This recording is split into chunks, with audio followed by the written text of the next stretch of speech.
पांडवों ने इसकी स्थापना की है तो गाय माता नदी पार से आती थी, उस गाय के खुर के निशान इस मंदिर पर अंकित है। पूरे मंदिर पर देखिए, ये मंदिर है 5,500 साल पुराना मंदिर है। ऐसा ही मंदिर पांडवों ने केदारनाथ में बनाया है। ये आदि केदारनाथ है। यहीं पर पांडव को जलाने के लिए कौरव ने यहाँ लाक्षागृह बनाया है। आइए, यहाँ पर वो लाख का महल बनाया था जो जल गया। आइए आप लोग।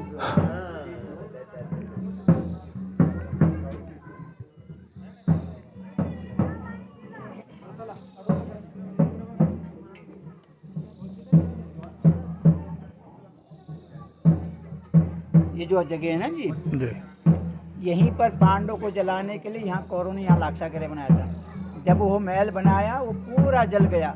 वर्तमान में जो अवशेष हैं ये पत्थर हैं, सिर्फ ये लाक्षागृह के पत्थर, ये जले हुए पत्थर। यहाँ से सुरंग बनाई विदुर जी ने। आपको एक नीचे गुफा मिलेगी, पांडव गुफा। उस गुफा में जब आप जाएंगे, उसमें एक छोटा सा शिवलिंग है, उस पर कुदरती अभिषेक होता रहता है। उस गुफा के अंदर 2 सुरंग और हैं, एक यमुना नदी में जाती है और एक केदारनाथ को निकलती है। तो पांडव उसी रास्ते केदारनाथ को गए। आप यहाँ आइए, यहाँ से वो सुरंग बनाई विदुर जी ने।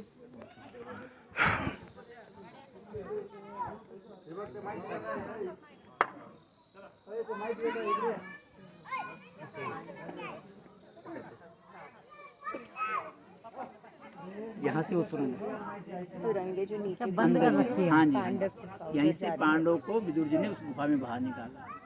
सतयुग में दक्ष राजा के यहाँ जब यज्ञ हो रहा था तो दक्ष राजा जी ने सभी देवताओं को बुलाया, अपनी बेटी सती माता को नहीं बुलाया। देखिए बड़ी विडम्बना।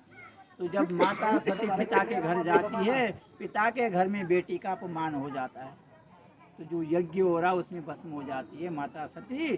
तो जब शंकर जी को पता लगा तो भगवान शंकर क्रोधित होकर अपनी जटा से ये 2 वीरभद्र तैयार किए, जिन्होंने दक्ष राजा का यज्ञ विध्वंस किया था। जब भगवान राम जी का अवतार हुआ त्रेता युग में, तब भगवान राम जी के दोनों जय विजय बन जाते हैं। द्वापर में भगवान कृष्ण जी के द्वारपाल बनते हैं। इस कलयुग में ये देव बनते हैं, ये दानव बनते हैं। इनके कंकाल देखिए मस्तक पर, ये मानव खोपड़ी है। इस लाखा मंडल में हमारे 24 गांव आते हैं। 24 गांव में जिस भी व्यक्ति की मृत्यु होती थी, उस मृतक व्यक्ति को यहाँ रखा जाता था। फिर पंडित जी गंगा यमुना जल लाकर, जैसे जल का छेड़ा हमारा, वो व्यक्ति 2 पल के लिए यहाँ जीवित होता था। फिर पंडित जी के हाथ उसकी पितृ पूजा होती थी, तब उसे वैकुंठ की प्राप्ति होती। यहाँ के दर्शन करने से आप लोगों के जो पूर्वज हैं उनको परम वैकुंठ की प्राप्ति होती है। पांडव को जब लगता है पितृदोष, तो भगवान शंकर की खोज में चलते हैं, तो भगवान उनको दर्शन नहीं देते हैं। भगवान कृष्ण भगवान जी कहते हैं धर्मराज जी को कि आप भगवान शिव की स्थापना करें, तभी पितृदोष से मुक्ति मिलेगी, नहीं तो भगवान नहीं मिलेंगे। तुम घूम लीजिए, कहीं भी भगवान नहीं मिले। तुमने पाप किया, तुमने गुरु द्रोणाचार्य को मारा, पिता महाविष्णु को मारा, सबको मारा है। तो पांडव यहाँ आए, यहाँ पांडवों ने ये मंदिर बनाया एक रात में। ये 5 पांडव सामने विराजमान है, 5 भाई। परिसर में 1.25 लाख शिवलिंग है। तब भगवान जी को यहाँ आना पड़ा, साक्षात यहाँ दर्शन दिए पांडव को, तब उनकी जो है पितृदोष से मुक्ति होती है। फिर भगवान शंकर जी आगे आगे गए, पांडव उनके पीछे जाते हैं केदारनाथ। ये आदि केदारनाथ है, वो केदारनाथ है। उसी प्रकार इस देवनगर के दर्शन करने से आप लोगों की जो है जो पूर्वज हैं उनको वैकुंठ की प्राप्ति हो। पितृ श्राद्ध चल रहे हैं आजकल, आज 3रा दिन है, आप लोग यात्रा में हैं, अपने अपने पितृ को जरूर याद करें। जिस परिवार पर व्यक्ति पर पितृदोष होगा, भगवान आशीर्वाद नहीं देंगे। भगवान को मनाना आसान है, पितरों को मनाना बड़ा कठिन है। तो उसी प्रकार यहाँ आप आए हैं, अपने पितरों को याद कीजिए। अब आप आगे आइए। आगे 5 पांडव हैं, धर्मराज है, विष्णु महाराज जी। ये हवन कुंड है, यहाँ पूजा पाठ होती है। तो यहाँ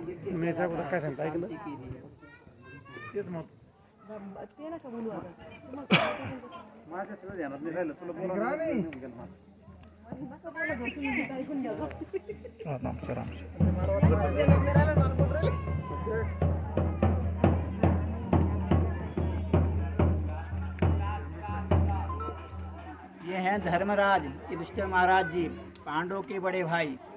ये अर्जुन रूप में विराजमान है। वहाँ भीम जी हैं, वहाँ सदैव हैं, नकुल हैं, 5 पांडव। जिस प्रकार पांडवों ने इस भगवान शिव के मंदिर को एक रात में बनाया, इस मंदिर को भी पांडव एक रात में बना रहे थे। रात खुल गई, ये मंदिर अधूरा रह गया। कलयुग के 4 चरण हैं। पहला चरण तो समाप्त हो गया है, दूसरा चरण शुरू है। जब चौथा चरण आएगा मनुष्य के लिए अन्न नहीं होगा। इस स्थान पर पांडवों ने मनुष्य को जीवित रखने के लिए यहाँ भंडार भरा हुआ, इतना अन्न रखा हुआ है, संपूर्ण जगत का कल्याण होगा, तब सत्युग प्रारंभ होगा। आपने किसी भी मंदिर का द्वार पश्चिम और दक्षिण क्यों नहीं देखा होगा, क्योंकि इन्हीं के सामने मरा हुआ व्यक्ति रखते थे, तब जीवित हो। इधर यम का वास है, ये देखिए इनकी जो आकृति देख रहे हैं आप, इनका द्वार पश्चिम और दक्षिण को है।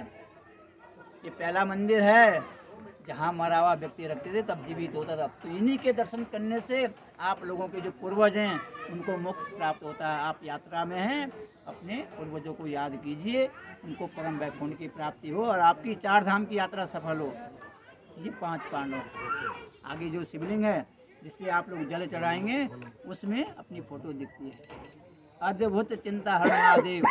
कहते हैं कि जब राजा भगीरथ जी ने गंगा जी को मृत्यु लोक में लाया था, उन्होंने अपने 60,000 पितरों का उद्धार किया। उस शिवलिंग पर अभिषेक करने से जो है आप लोगों के जो पितर हैं उनको परम वैकुंठ की प्राप्ति होती है और आपके जन्म जन्म के पाप खंडित होते हैं, मनोकामना पूर्ण होती है। वो शिवलिंग है अष्टदल पर, उसके 8 कोने हैं, इसके 8 कोने नहीं है। देखिए यहाँ आने को शिवलिंग है, उसी शिवलिंग के 8 कोने। अष्टदल पर जो शिवलिंग होता है वो संचित पापों को नाश करता है। जैसे देवों के देव पांडवों ने यहाँ विराजमान किए और आपकी यात्रा इस देवनगर में जो शुरू होती है। भगवान से प्रार्थना करते हैं आप सबकी यात्रा मंगलमय हो, सबका परिवार फले फूले, भगवान सबकी मनोकामना पूर्ण करे। हरि ओम। बोलिए शंकर भगवान की